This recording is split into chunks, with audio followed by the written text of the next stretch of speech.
संयुक्त राष्ट्रांच्या भविष्यासाठीच्या शिखर परिषदेच्या निमित्त पंतप्रधान नरेंद्र मोदी यांनी काल न्यूयॉर्कमध्ये युक्रेनचे राष्ट्राध्यक्ष व्लादिमीर झेलेन्स्की यांच्याशी द्विपक्षीय चर्चा केली।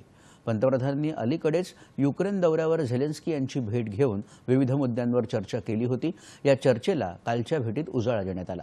तसंच द्विपक्षीय संबंधांच्या निरंतर दृढतेबद्दल दोन्ही नेत्यांनी समाधान व्यक्त केलं। युक्रेनमधील परिस्थिती तसंच शांततेच्या मार्गाचा अवलंब करण्याच्या मार्गावरही या बैठकीत ठळकपणे चर्चा झाली। मुत्सद्देगिरी आणि संवादाद्वारे त्याचप्रमाणे सर्व हितसंबंधितांमधील सहभागाच्या माध्यमातून संघर्षाचं शांततापूर्ण निराकरण करण्याच्या बाजूने भारताच्या स्पष्ट, सातत्यपूर्ण आणि विधायक दृष्टिकोनाचा पंतप्रधानांनी पुनरुच्चार केला। संघर्षाचं चिरस्थायी आणि शांततापूर्ण निराकरण करण्यासाठी भारत सर्वतोपरी मदत देण्यास तयार आहे, असं पंतप्रधान मोदी यांनी सांगितलं। भारत शांततेसाठी करत असलेल्या प्रयत्नांची झेलेन्स्की यांनी प्रशंसा केली। गेल्या 3 महिन्यात झालेली दोन्ही नेत्यांची ही तिसरी भेट होती।